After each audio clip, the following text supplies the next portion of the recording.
Gupfunyika ibicuruzwa mu mpapuro za kaki envelope ziri mu ngano zitandukanye ni umwe mu buryo bwifashishwa n'abacuruzi batari bake mu Rwanda.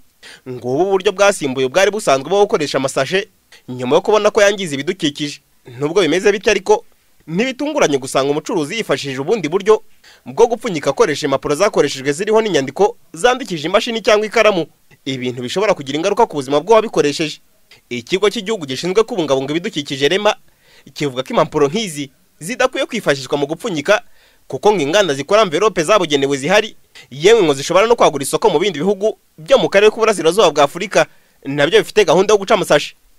Inganda zirahari mu Rwanda kuko twe nk'ikigo REMA twagize n'amasezerano y'ubufatanye hagati y'abikorera ubwo ni Private Sector Federation, tunagaragaza muri ayo masezerano y'imikoranire ko bagomba kudufasha gushakisha abashoramari mu nganda zishobora kudukorera ibisimbura amashashi. Kandi ubu ngubu ngira ngo mugenda mubibona, iyo ugiye ku isoko usanga hari abakoze utwo dukapu ushobora kukagura. Na envelope zirahari zikorerwa mu Rwanda, nubwo bwose birimo bigaragara ko tugomba kongeramo imbaraga kuko zimwe muri envelope zakorerwaga mu bindi bihugu mu buryo bw'imikoranire buriya amashashi arimo aragenda acika no muri East Africa hose.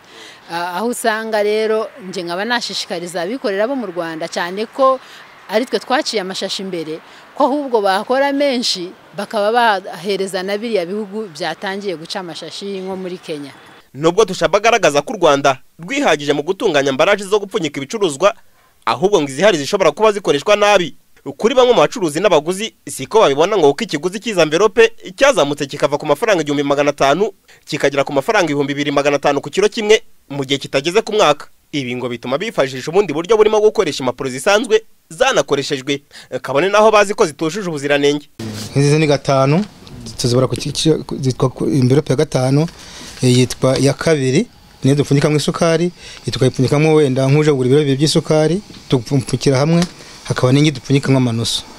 Noneho izo ngizo tuvuga ko zihari ntago duhisha ko zihari, hari uzingizo urabona ko zisa naho zitanditseho zo nta n'ibintu biri inyuma. Izi tuzikoresha mu buryo bwo kwiyeranja ku bakiriya rwose ubona izi mbaraje ziriho muri iki gihe zidahagije kuko iyo zizamuye igiciro zituma n'ibindi bishobora kuzamuka.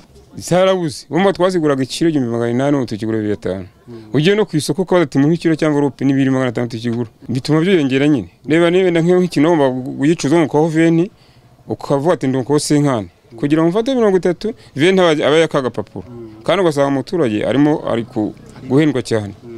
Twasaba ko niba bakongera inganda zikora izi embaraje kuko tuzi ubwo amashashi koko agacika burundu, ndetse n'izi ngizi zanditsweho inyuma habonetse izo dukoresha zidahenze zituma abakiriya bacu batugirira icyizere ku byo dukora bifite ubuziranenge. Izi nazo twazica zo ngizo zanditseho utuntu turi arrangement, noneho haboneka izizuje ubuziranenge kandi zihendutse bikazadufasha kugirirwa icyizere n'abatugurira. Uretse kuba abacuruzi bavuga ko ikiguzi cya envelope kiri hejuru bakabifashisha izindi mpapuro zidafite ubuziranenge, ngo bishobora gutuma n'ikiguzi cy'igicuruzwa kizamuka ariko abakiriya bakabona serivisi bakeneye. Ikindi kandi bamwe mu baturage baganiriye na Radio TV10 basanga nta bundi buryo bakoresha envelope burenze ubusanzwe kuko ngo hari aho bigoye kuyikoresha inshuro irenze imwe. Ubusa bafata envelope ko yuyishizemo kuyiticika nk'iyishizemo nk'inyanya hakajya nk'urunyanya rumeneka ujya kwigeza mu rugo yacitse, ubwo se wayigarura ute?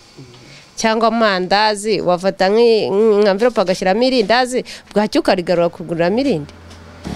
Ariko aho wavuga ngo nabi kereka uyikoresheje ukayica cyangwa ukayangiza, naho ubundi nazo ubwazo ziba zoroshye kuko ntago yasaba kuyikoresha kenshi kuko ni igipapuro. Byashoboka ari ikintu gikomeye ejo urongera ukagarura hari igihe inaguye mu mazi ikangirika. Dufata impapuro zino bandikishijeho imashini, noneho twarangiza tugafata kore akazo tuzifatanyisha hakavamo inoze, hakavamo akamvelope yo gupfunyikamo isukari, amandazi, umuceri. Kugeza ubu uwavuga ko impapuro zakoreshejwe izi zizwi nka duplicata zaba zandikishijweho imashini cyangwa ikaramu kuba ari mari komeye ntiyababeshye kuko bamwe bahisemo kuzigura bakazitunganya nyuma bakazigurisha n'abacuruzi nabo bakazipfunyikiramo abaguzi. Mu mwaka wa 2008 u Rwanda rwashyize ibwiriza ryo kutongera gutumiza no gukoresha amasashe ku butaka bw'u Rwanda kuko yangiza ibidukikije.